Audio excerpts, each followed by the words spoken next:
नमस्कार, मैं हूं आपके साथ सोनिया चौहान। खास खबर में आप सभी का स्वागत है। देश में चल रहे लोकतंत्र के महापर्व में एक बार फिर बढ़ चढ़कर हिस्सा लेने का समय आ गया है। लोकसभा चुनाव के छठे चरण के लिए चुनाव प्रचार कल शाम को थम गया। प्रचार के समाप्त होने से पहले ही सभी राजनीतिक दलों ने मतदाताओं को लुभाने के लिए पूरा जोर लगाया। वहीं कल शाम चुनाव प्रचार थम गया। अब सिर्फ उम्मीदवार ही डोर टू डोर कैंपेन कर रहे हैं और साथ ही हरियाणा के चुनावी रण में बीजेपी सभी 10 सीटों पर, कांग्रेस 9, जननायक जनता party 10, Bahujan Samaj party 9, INLD 6 और आम आदमी पार्टी 1 प्रत्याशी चुनाव मैदान में है और इसी के अलावा अन्य सभी निर्दलीय प्रत्याशी हैं। वही 2019 के मुकाबले बता दें कि लोकसभा चुनाव में प्रदेश के सभी 10 सीटों पर कमल खिला था। बीजेपी ने इस बार फिर कमल खिलाने का टारगेट रखा है। कांग्रेस और आम आदमी पार्टी इंडिया गठबंधन के तहत चुनाव लड़ रहे हैं। जेजेपी और इनेलो भी सभी 10 सीटों पर जीत के हुंकार भर रही हैं और ऐसे में सवाल ये उठता है कि क्या हरियाणा दावों और वादों के हरियाणा में भरमार है? आखिर बेड़ा पार किसका होगा, ये तो वक्त ही बताएगा।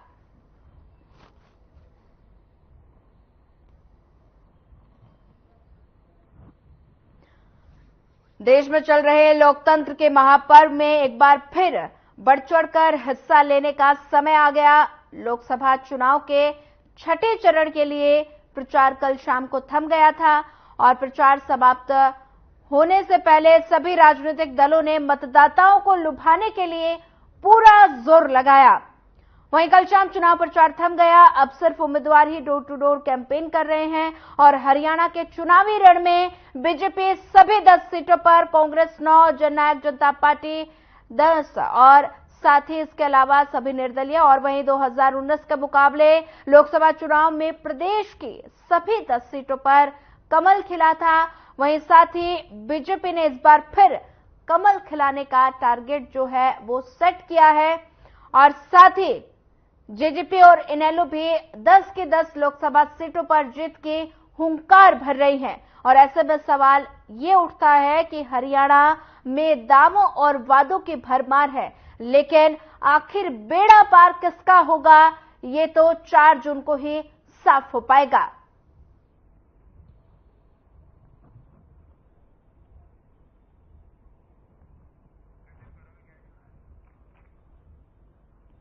देश में चल रहे लोकतंत्र के महापर्व में एक बार फिर बढ़ चढ़कर हिस्सा लेने का समय आ गया।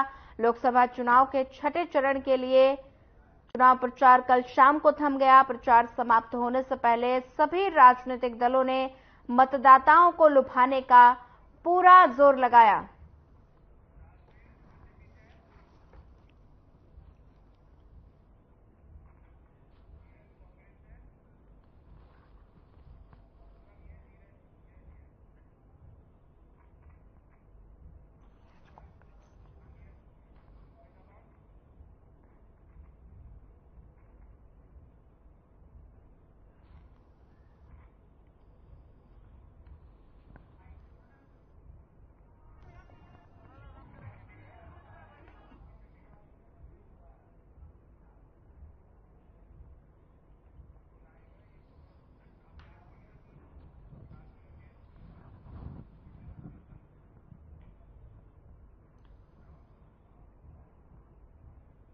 देश में चल रहे लोकतंत्र के महापर्व में एक बार फिर बढ़ चढ़कर हिस्सा लेने का समय आ गया। लोकसभा चुनाव के छठे चरण के लिए चुनाव प्रचार कल शाम को थम गया।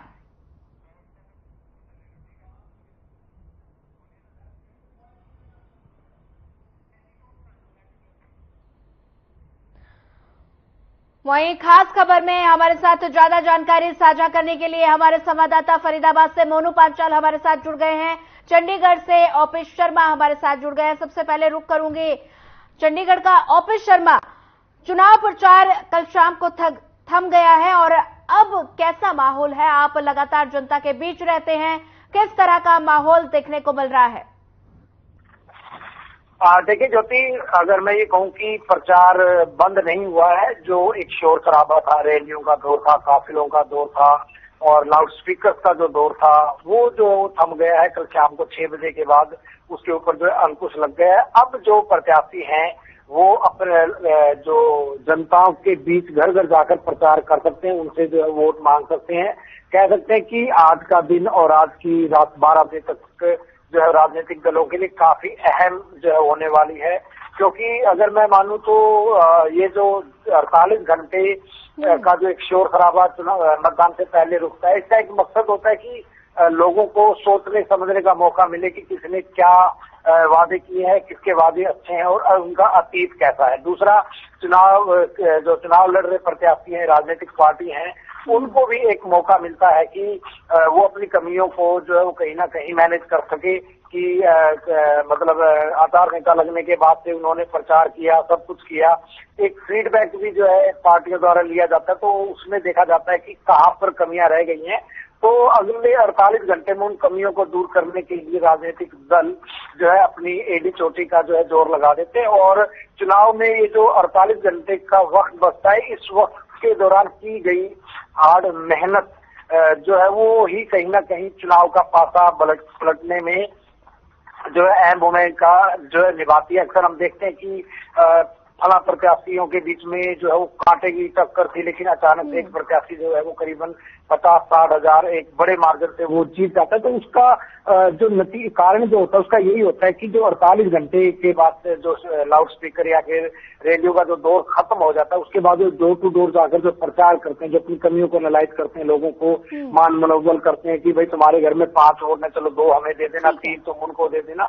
इस तरीके से एक मतलब मतदाताओं को जाके इम्प्रेस या प्रभावित करने की जो है राजनीतिक दल डोर टू डोर जाते हैं, उनको जैसे भी हो वो मना लेते हैं। तो ये एक काफी अहम है, और अब इंतजार करना है कि कल सुबह जो है वो 7 बजे से हरियाणा में जो है वो चुनाव शुरू हो जाएगा। 237 के आसपास 10 सीटों के ऊपर कुल प्रत्याशी जो है उतर रहे हैं। मुख्य मुकाबला अगर कहें तो 35 से 40 के बीच में ही जो है वो देखने को जो मिल रहा है। सबसे हॉट सीट की बात करें तो वो करनाल बनी हुई, क्योंकि पूर्व मुख्यमंत्री जो मनोहर लाल 9.5 साल जिन्होंने हरियाणा पे राज किया था, वो जो है करनाल से भारतीय जनता पार्टी के प्रत्याशी, और पिछली बार करनाल लोकसभा से जो बीजेपी के प्रत्याशी संजय भाटिया जीते थे, तो वो करीबन 6 लाख से ज्यादा वोटों के माध्यम से जीते थे। तो इस बार देखते हैं कि मनोहर लाल खट्टर कितने से जीतते हैं। और संजय भाटिया की जो पिछली जीत थी वो अपने आप में देश में तीसरे नंबर की सबसे बड़ी जीत जो है वो कहीं ना कहीं वो सामने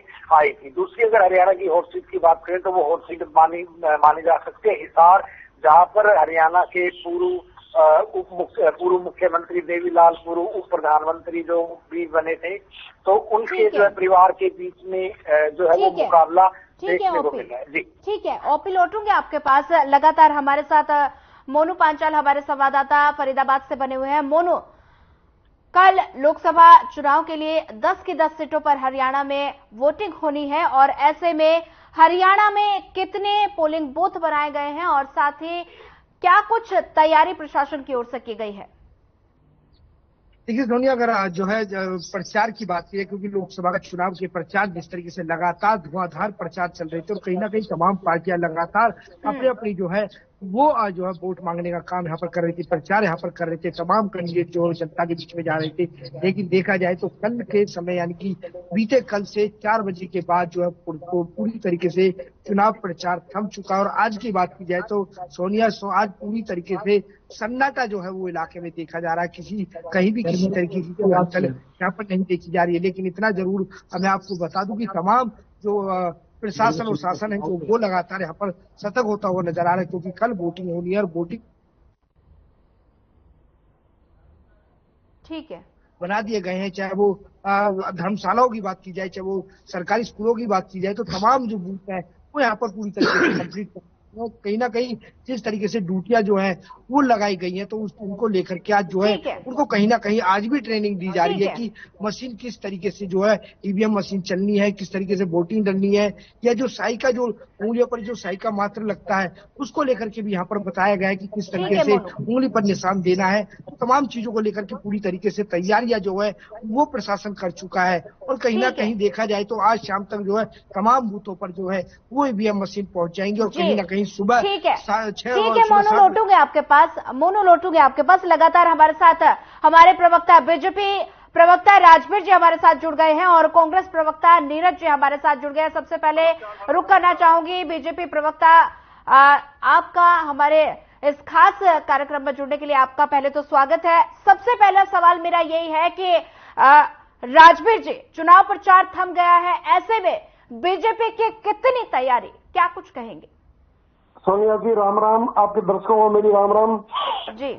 मैं भारतीय जनता पार्टी ने अपनी पूरी तैयारियां कर रखी हैं और भारतीय जनता पार्टी में अपना बूथ मैनेजमेंट है जो, क्योंकि हम माइक्रो मैनेजमेंट पे काम करते हैं हमेशा, तो भारतीय जनता पार्टी की बूथ कमेटियां तैयार हैं।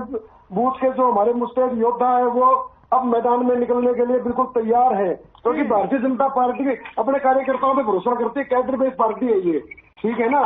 तो हमें पूर्ण विश्वास है भारतीय जनता पार्टी ने 10 साल तक जो काम किया है उस पर जनता विचार करके वोट करेगी और हमें 10 की 10 सीटें जिताने के लिए मदद करेगी। ठीक है, राजवीर जी हमारे साथ लगातार।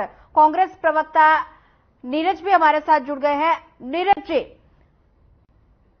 क्या लगता है मोदी के 400 पार के नारे पर जो सपना है उस पर कांग्रेस ग्रहण लगा पाएगी या नहीं, क्या लगता है? देखिए, इसमें तो कोई शक नहीं है, 400 पार के नारे पे तो ग्रहण लग चुका ही है, इसमें कोई शक नहीं है। और वो आपके चैनल के माध्यम से 4 जून को मैं बता भी दूंगा शाम को। 400 का तो उस पर ग्रहण लग चुका है, क्योंकि अब तक गर्मी ज्यादा है, अब ना कमल पूरी तरह खिलेगा नहीं, मुरझा जाएगा। गर्मी बहुत ज्यादा आपकी बार, आप देख ही रहे हैं इतनी भयंकर गर्मी शायद 5 साल बाद पड़ी है, साल पड़ी है, तो गर्मी का परफेक्ट आपको देखने मिल रहा है। वोटिंग परसेंटेज भी कम है, इस बार उम्मीद है कि कमल ना मुरझा जाएगा, कमल खिल नहीं पाएगा पूरी तरह। और पूरी तरह खिलने का क्या मतलब है कि 400 सीट ये पार नहीं कर पाएंगे। बाकी मैं ये कहना चाहूंगा, तो ये फैसला जनता जनार्दन पे छोड़ देना चाहिए, क्योंकि अब सिर्फ 24 घंटे ही बचे हैं। सब पार्टियां अपने अपने तन मन से मेहनत कर रही हैं, हम भी अपना दावा ठोकते हैं, हम भी ज्यादा से ज्यादा सीटें जीतेंगे। और मैं ये फैसला जनता पे छोड़ूंगा। जनता हमारे 10 साल के कार्यकाल 2004 से 2014 और बीजेपी के 2014 से 2024 का कार्यकाल का अंतर देखेंगे, उसके बाद से वोट करेंगे। मुझे पूरा विश्वास है इंडिया गठबंधन जीतेगा हरियाणा में। ठीक है, नीरज जी बने रहिए हमारे साथ।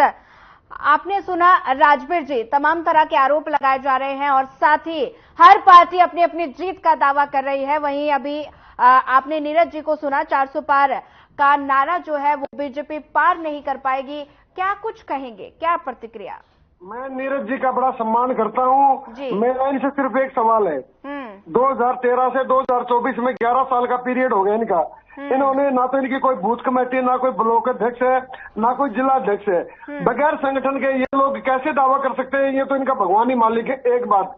दूसरी बात, जो इनकी गुटबाजी चरम पे है, आपने कल वो देखी होगी, एक वीडियो वायरल हुई थी, राहुल गांधी के सामने राहुल दान सिंह और किरण चौधरी जी कैसे तू मैं कर रहे थे, और राहुल गांधी जी बिल्कुल निरे मजबूर होकर देख रहे थे उन दोनों को। तो ये जो इनकी जो गुटबाजी है, जो इनकी फूट है, जो इनके ठिकाने लगाने की प्रथा है, वो इस चुनाव में भी कायम रहेगी।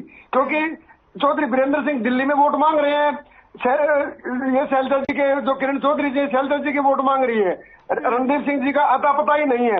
तो ये किस बिना पे कह सकते हैं कि भाई हम जीत रहे हैं, हम चुनाव में? ये तो सिर्फ ये देख रहे हैं भाई जनता तुम्हें वोट दे। जनता तुम्हें क्यों वोट दे? 10 साल तो आप 10 साल का कार्यकाल देखा, आप लोगों ने जो सीएलयू का गैंग खड़ा किया था, जो भारतीय जनता पार्टी की मनोहर लाल सरकार ने उसको ध्वस्त किया, बिना पर्ची बिना खर्ची 1,40,000 हमने सरकारी नौकरियां दी। जनता काम देखती है, जनता ना झूठे वादों में आने वाली ना जनता को इनको पता है कि ये लोग कुछ करने वाले हैं नहीं। ये इनका जब अपना घर ही सुरक्षित नहीं है तो जनता को कैसे सुरक्षित रखेंगे ये? ठीक है राजवीर जी, इसी पर जवाब ले लेते हैं। हमारे साथ लगातार कांग्रेस प्रवक्ता बने हुए, आपने सुना राजवीर जी ने क्या कुछ कहा। तमाम तरह के आरोप आपकी पार्टी के ऊपर लगाए जा रहे हैं और साथ ही गुटबाजी की जो खबरें सामने आ रही हैं उस पर क्या कुछ प्रतिक्रिया, क्या कहेंगे नीरज जी? मैं इनकी बातों को जवाब देना चाहूंगा। नंबर एक तो बेबुनियाद आरोप लगाते हैं, जमा खर्ची पर्ची। हमारे पक्ष के नेता हुड्डा साहब ने स्पेशल जब सेशन चला था उसमें स्पीकर साहब से कहा था, कहाँ है जमा खर्ची, दिखाओ तो सही। ऐसी जमा खर्ची अपने पेपर दिखाते नहीं। हमारे तो स्पीकर ने, हमारे तो विपक्षी नेता ने कहा था कि जमा खर्ची है, भ्रष्टाचार का आरोप, भ्रष्टाचार का कानून लगाओ, हम पे अंधा करो। क्यों नहीं करते आप? सिर्फ बातें में मारते हैं, जमा खर्ची करिए ना। 10 साल हो गए आपको, सिर्फ आरोप लगाते हैं भ्रष्टाचार का। एक भी भ्रष्टाचार का आरोप सिद्ध कर पाए आप? बताइए। 11 साल हो गए आपकी सरकार, खुद कह रहे हो 11 साल हो गए मुझे 2013 से, क्यों नहीं करा फिर अब तक? खाली कहने से भ्रष्टाचारी हो जाता क्या? आपके नवीन जिंदाल क्यों लिया? अगर भ्रष्टाचारी बात थी तो नवीन जिंदाल क्यों लिया आपने भ्रष्टाचार के? आपके प्राइम मिनिस्टर मोदी जी कहते थे 30,000 करोड़ उनकी तिजोरी में पड़े हैं, कोयला चोर, और मैं निकाल के लाऊंगा। क्यों आप 30,000 करोड़ आपको मिल गया क्या भाई साहब? या मोदी जी ले गए, या आप ले गए, या डबल इंजन की सरकार खा गई? क्यों नहीं जवाब देते? और भाई आप मुद्दों की बात, किसानों ने क्या अनिल विज का कितना बुरा हाल करा? अनिल विज को अपनी जवाब देना भारी पड़ गया, कितना गिड़गिड़ा है। ठीक है, इसी पर सवाल ले लेते हैं। राजवीर जी, आपने सुना तमाम तरह के आरोप लगाए जा रहे हैं, कहा है कि भारतीय जनता पार्टी के साथ विरोधी पार्टी है और साथ ही भारतीय जनता पार्टी हमेशा झूठ की राजनीति कर रही है, इस पर क्या कुछ कहेंगे? हाँ, नीरज जी फ्रस्ट्रेटेड हैं क्योंकि इनको इनकी पार्टी की हालत का पता है, तो ये अनाप शनाप बोल रहे हैं। इन्होंने ठंडी लस्सी पीनी चाहिए, सही बात तो ये है क्योंकि गर्मी का मौसम है।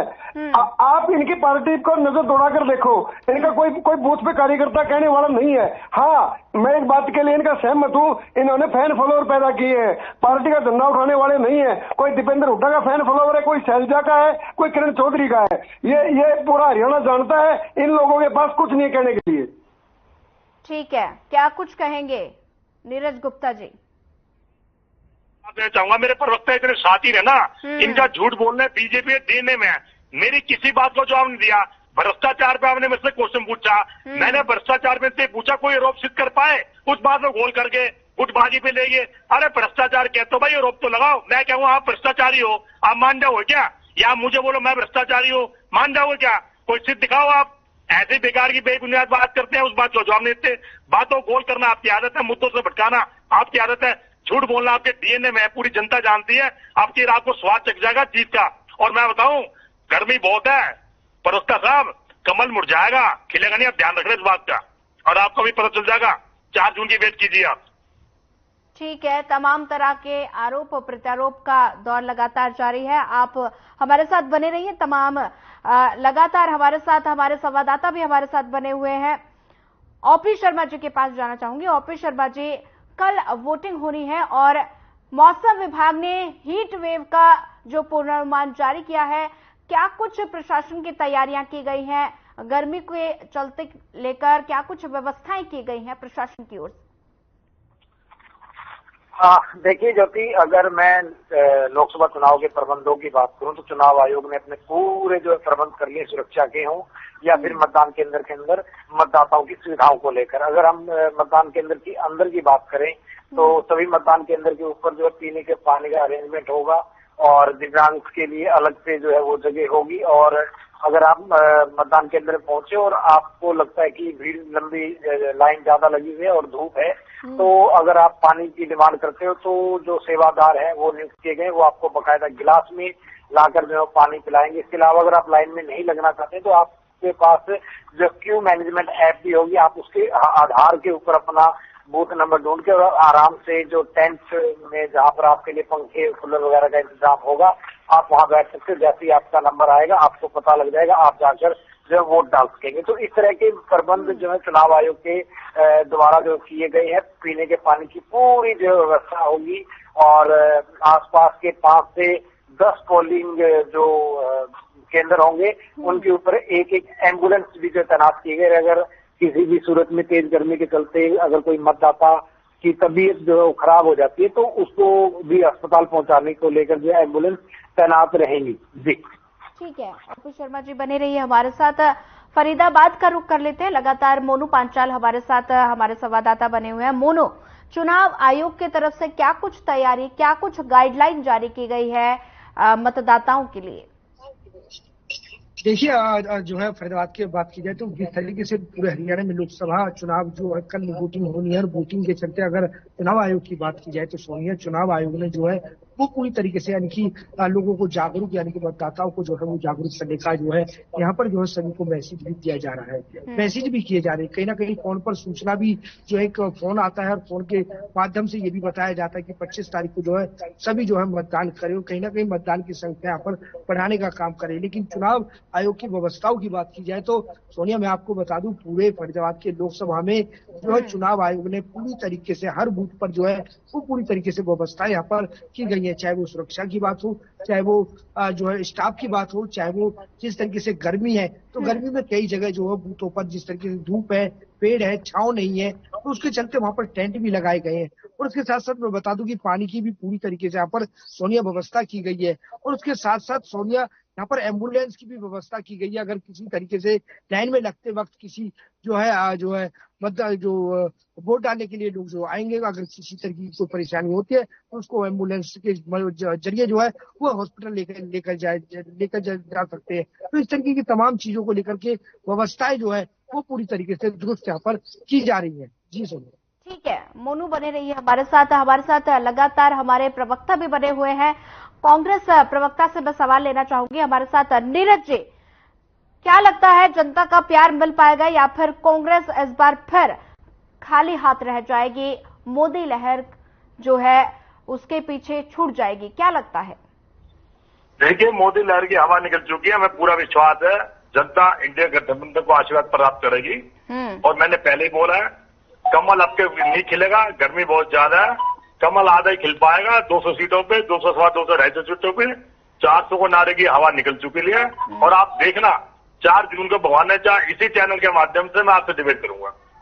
ठीक है राजवीर जी, आपने सुना कि गर्मी ज्यादा है, कमल कुछ थोड़ा ही खिल पाएगा, इस पर क्या कुछ कहेंगे? क्योंकि लगातार विपक्ष निशाना साध रहा है कि बीजेपी भारतीय जनता पार्टी कुछ ही सीटें हासिल कर पाएगी, तमाम तरह के आरोप लगाए जा रहे हैं, और साथ ही क्या कहेंगे इस पर, क्या प्रतिक्रिया? सोनिया जी, मैं आपके माध्यम से जो छठे चरण में जहां जहां चुनाव हो रहे, जनता से निवेदन करूंगा ज्यादा से ज्यादा वोट करें और वोट जरूर करें। एक बात, अब रही बात नीरज जी के जो आरोप लगा रहे हैं, नीरज जी डरे हुए हैं, इनको खुद पता है इनकी पार्टी का क्या हाल है। एक बात, दूसरी बात, जनता ने इनको बार बार आईना दिखाया है। मध्य प्रदेश में आईना दिखाया, छत्तीसगढ़ में आईना दिखाया, राजस्थान में आईना दिखाया, और जनता आज, मैं आपको दावे से कहता हूँ, हरियाणा में जनता 10 की 10 सीटों से इनको खदेड़ के बाहर करेगी। क्योंकि जो 10 सालों में इन लोगों ने किया था, जो इन लोगों ने गुंडागर्दी मचाई थी, वो जनता भूली नहीं है। इनकी वजह से क्या क्या हुआ पूरा हरियाणा जानता है, ठीक है ना। दलितों के साथ, गरीबों के साथ, मजलूमों के साथ, तो जनता वो जंगल राज दोबारा नहीं आने देगी, किसी भी कीमत पे नहीं आने देगी। आप ये लिख के ले लो, क्योंकि जनता ने इनका राज देखा है। क्योंकि इन लोगों ने ये सोचा था, सुनिए, इन लोगों ने ये सोचा था भाई 500 रुपए की टंकी देके आप जनता से वोट ले लेंगे, और वोट इन्होंने लेने की कोशिश भी की, लेकिन जनता जागरूक थी। 2014 में इनको बाहर कर दिया, और आज 10 साल होने को है, और आने वाले समय भी ये लोग बाहर ही रहेंगे। ठीक है राजवीर जी, इसी पर सवाल ले लेते हैं हमारे साथ नीरज जी। आपने सुना राजवीर जी ने तमाम तरह के आरोप लगाए, कहा कांग्रेस का सुपड़ा जो है इस बार साफ है, कांग्रेस भारतीय जनता पार्टी से डरी हुई है, इस पर क्या कहेंगे? राजवीर भाई साहब ना डरे हुए हैं, इनको पता नहीं भारतीय इससे कांग्रेस पार्टी का इतिहास क्या है, जनता के इतिहास से थोड़ा अपडेट कर दूं। कांग्रेस तो बहुत बड़ी पार्टी है, आप तो महाराज इतने साल बाद सत्ता में आए हो, और रही 10 साल की सत्ता का शासन, 10 साल सत्ता में इतना अहंकार हो गया। 2004 से 14 10 साल तो हमने भी शासन किया था महाराज, आप तो 10 साल से कह रहे हो मैं बाहर हो, अरे आप तो 55 साल बाहर थे, आपको तो देश की जनता ने हमेशा भारी रखा महाराज, अपने इतिहास क्यों नहीं बोलते? 2 पार्टी की सरकार हुआ करती, तो 2 बीजेपी की, और 2 सांसद को हमने सीट खाली कराई थी जब हमारी कांग्रेस सरकार थी। अटल बिहारी वाजपेयी, लाल किशन, वो भी आपके उनकी इज्जत के लिए, नहीं तो आपको खाता नहीं खुला। रही 400 की नार की पार की भी हवा निकाल देता हूँ, जो 400 सपना आप देख रहे हो ना, 404 का सदस्य 1984 में लगा चुके महाराज। हमारी स्थिति मत भूलिए, हमारी कांग्रेस बहुत बड़ी पार्टी है, और जिस आप आजादी में भाग ले रहे हो ना, आजादी में सांस ले रहे हो, ये सब कांग्रेस की देन है। वरना आज अंग्रेज बैठे होते हैं आपके साथ और अंग्रेजी डिबेट करते हैं आपसे। आप इतिहास भूल गए क्या? सिर्फ 10 साल में इतना अहंकार अच्छा नहीं है, अहंकार तो रावण को नहीं चला महाराज। जब 15-20 साल शासन करोगे ना, आपको तो इतिहास ही मिट जाएगा। हम फिर भी 55 साल बाद जिंदा है, कांग्रेस विचारधारा है, कांग्रेस कभी खत्म नहीं होगी, आपने खत्म करने की कोशिश करी। दूसरी एक बात और बोल दूं, आपके खानदान में कोई आपके दादा परदादा होंगे, और भगवान का लंबी उम्र आज भी होंगे, आप देखना आपकी पीढ़ी में हर कोई कांग्रेस ही मिलेगा। आप शायद बीजेपी में आगे, अपना इतिहास भी देखें आपके, कि कांग्रेस हर घर में है, हर परिवार में है, हर पीढ़ी में है, आप उसको भी देखें, भूल मत जाइए। 10 साल का कोई शासन लंबा नहीं होता, 10 साल तो हमने भी शासन किया है, हरियाणा में भी हमने 10 साल किया है, सेंटर में भी 10 साल किया है, छत्तीसगढ़ में भी 10 साल किया, सारा इतिहास उठा के देखिए। और आप 10 साल के शासन पे कह रहे हो कांग्रेस को बाहर कर दिया, कांग्रेस को बाहर कर दिया।